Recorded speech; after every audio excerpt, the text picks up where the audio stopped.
ఇంకొక పక్క మనం చూస్తే 4 దశాబ్దాలుగా నాకుండే అనుభవాలే కాకుండా ఇంకొక పక్కన ఒక స్ఫూర్తినిచ్చేవాడు.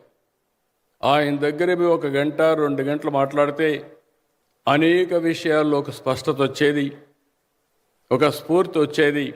అక్కడి నుంచి ఇంకా బాగా పనిచేయాలనే పట్టుదలతో ముందుకు పోయామని చెప్పి కూడా నేను మీకు తెలియజేస్తున్నా. ఆయన ఒకటే ఆలోచించేవారు, మంచి సమాజం ఉండాలి, విలువలతో కూడిన రాజకీయాలు ఉండాలి, వ్యాపారాలు కూడా విలువలతో చేయాలని చెప్పి 24 గంటలు ఆలోచించి ముందుకు పోయారు. నేను ఆయన సంస్థలో మీరు ఇప్పుడు కూడా చూడండి, అందరూ కూడా మామూలు వ్యక్తులు. వాళ్ళందరినీ తీసుకొచ్చి ట్రైనింగ్ ఇచ్చి ఇప్పుడు కూడా నేను చూస్తూ ఉంటాను.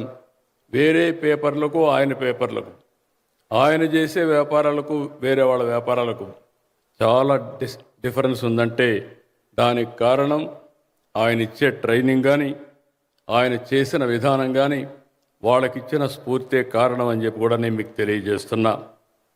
ఇంకొక పక్కన మనందరం చూస్తే ఈరోజు రామోజీరావు గారు లాంటి వాళ్ళు ఒక 10 మంది ఉంటే సమాజాన్ని మొత్తం మార్చే ఆలోచనలు ఉన్నాయి. ఆ విధంగా మనం కూడా స్ఫూర్తిదాయకంగా తీసుకొని మనం ముందుకు పోవాల్సిన అవసరం ఉంది. ఆయన ఆలోచనలు చూస్తే 50 సంవత్సరాల తర్వాత ఏం చేయాలనో ఈరోజు ఆలోచించే వ్యక్తి. ఈరోజు రామోజీ సిటీ కట్టారంటే మామూలు వ్యక్తులైతే ఇది ఆలోచించే పరిస్థితి ఉండదు. 2000 ఎకరాల్లో ఇక్కడ షూటింగ్లు చేస్తారో లేదో తెలియదు, టూరిజం ప్రమోట్ అవుతుందో లేదో తెలియదు. కానీ సర్వస్వాన్ని ఆయన ఇల్లు కూడా మార్చి ఇక్కడికి వచ్చి పడుకొని ఇక్కడే కాపురం ఉండి ఒక బ్రహ్మాండమైన స్టూడియో కట్టాడంటే దానికి కారణం రామోజీరావు గారిలో ఉండే పట్టుదలని చెప్పి కూడా నేను మీకు తెలియజేస్తున్నా. అందుకే ఆయన చూసినప్పుడంతా కూడా ఈరోజు మనందరం ఒకసారి గుర్తుపెట్టుకుంటే,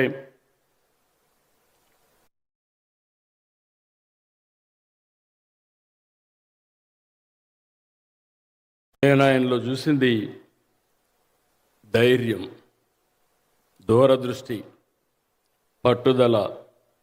ఎంత ఒత్తిడున్నా, ఎంతటి అణచివేత వచ్చినా ఆయన జీవితంలో ఆయన ఫేస్ చేసినటువంటి క్రైసిస్ కానీ, ఒత్తిళ్ళు కానీ, మేము వ్యక్తులతో పెట్టుకుంటున్నాం, గవర్నమెంట్లో ఉంటాం, ప్రతిపక్షంలో ఉంటాం, మళ్ళా అధికారంలోకి వస్తాం, కానీ ఒక మీడియాని మేనేజ్ చేసే వ్యక్తి ప్రభుత్వాలతో పోరాడి మనుగడ సాధించాడంటే అది రామోజీరావు గారికి ఉండే విశిష్టమైన లక్షణం.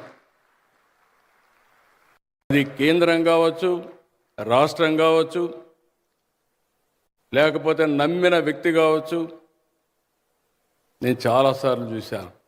ఆయన ఒకటే చెప్పేవాడు, మీరు మంచి చేస్తే మీతో నేనుంటా, మీరు కానీ ప్రజలకు కానీ చెడు చేసే పరిస్థితి వస్తే ఏ విధంగా అయితే బట్టలు ఉతికినట్టు మిమ్మల్ని ఉతికి ఆరేస్తారని చెప్పి చేసేవాడని చెప్పి కూడా నేను మీకు తెలియజేస్తున్నా.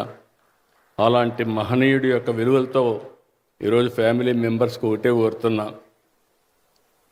ఇప్పుడే వెంకయ్యనాయుడు గారు చెప్పారు, లెగసీస్ ఏముండవు, వారసత్వాలు ఎవరికీ ఉండవు.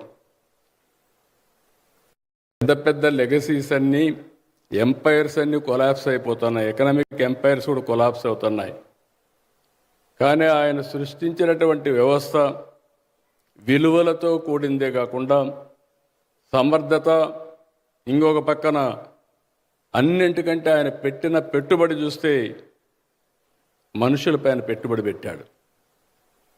చాలా పేపర్లు చూస్తూ ఉంటాను నేను. రామోజీరావు గారి ఈనాడు పేపరు ఒక యూనివర్సిటీ.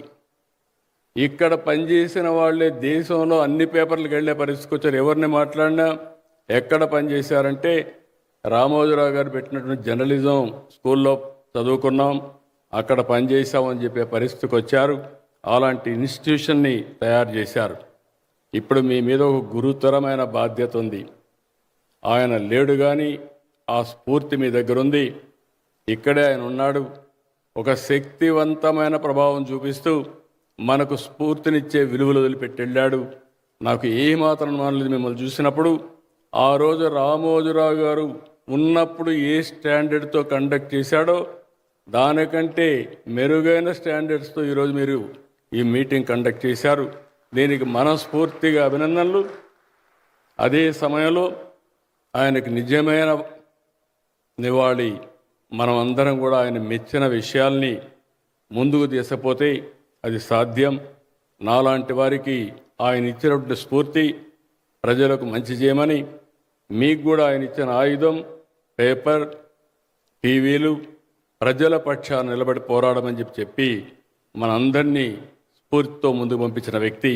ఆ స్ఫూర్తి ఎప్పుడూ ఉంటుంది. నాకైతే నా జీవితంలో ఎప్పుడూ మర్చిపోను. ఏ కష్టం వచ్చినా ఒక్కసారి రామోజీరావు గారిని తలుచుకొని నేను ముందుకు పోతే నేను ఆ కష్టాలు ఎన్నొచ్చినా అధిగమించే శక్తి వస్తుందంటే అది ఆయన ఇచ్చినటువంటి పట్టుదల అని చెప్పి కూడా నేను మీకు తెలియజేసుకుంటూ మరొకసారి ఒక wonderful momentum. I'm very happy.